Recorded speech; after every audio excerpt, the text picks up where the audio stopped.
So the time has finally come. You finally lock down that perfect house, or you decide to list your home.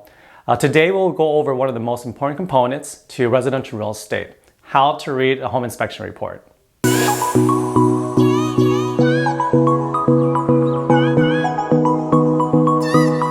One of the first things that I recommend after a buyer opens escrow is to get a home inspection. The sooner the better.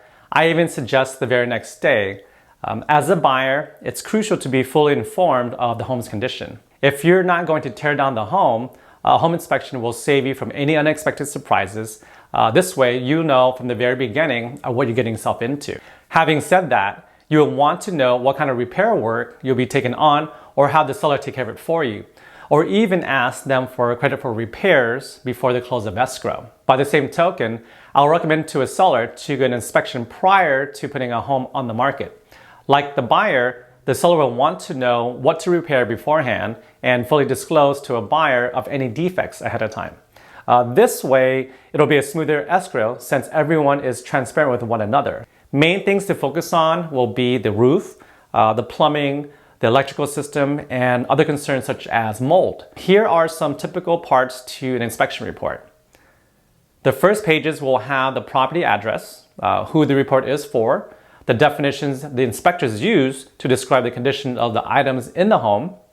For example, in this report, A signifies that an item is acceptable, functional with no obvious signs of defect, may show signs of wear and tear, and P signifies not present, item not present or found. One of the main items to look at are the concerns section, which an item may not be fully functional, general feature or safety concerns recommendations. This will be an item to consider to be fixed, but is not a major issue at the moment. And finally, and the most important, is the defective section, which would list an item that needs immediate repair or replacement.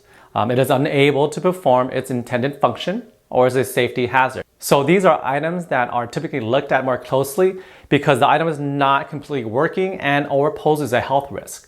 The following pages will go down the list and label them with the definitions above accordingly.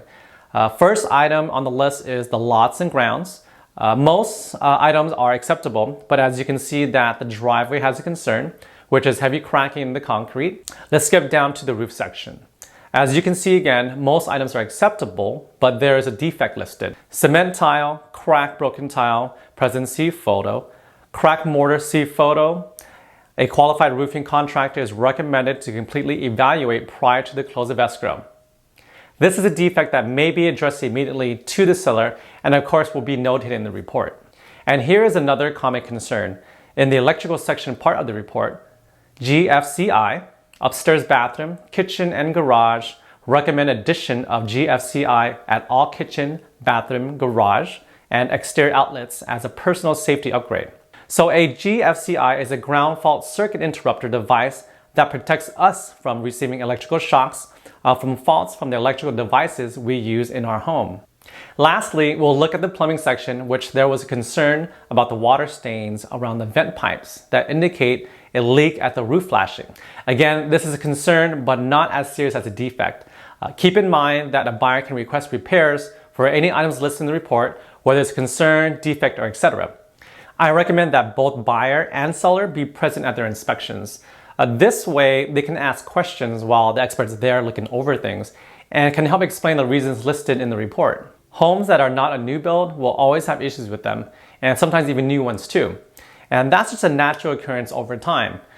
Just like a used car, it can have minor or major issues with them, but with a home inspection, you'll at least know what you're getting yourself into. So having a home inspection, whether you're a buyer or seller, will better position yourself when you're going through the biggest transaction in your life. Well, that'll do it. I hope you found this info helpful on home inspections. Thanks so much for joining me, and I'll see you in the next video.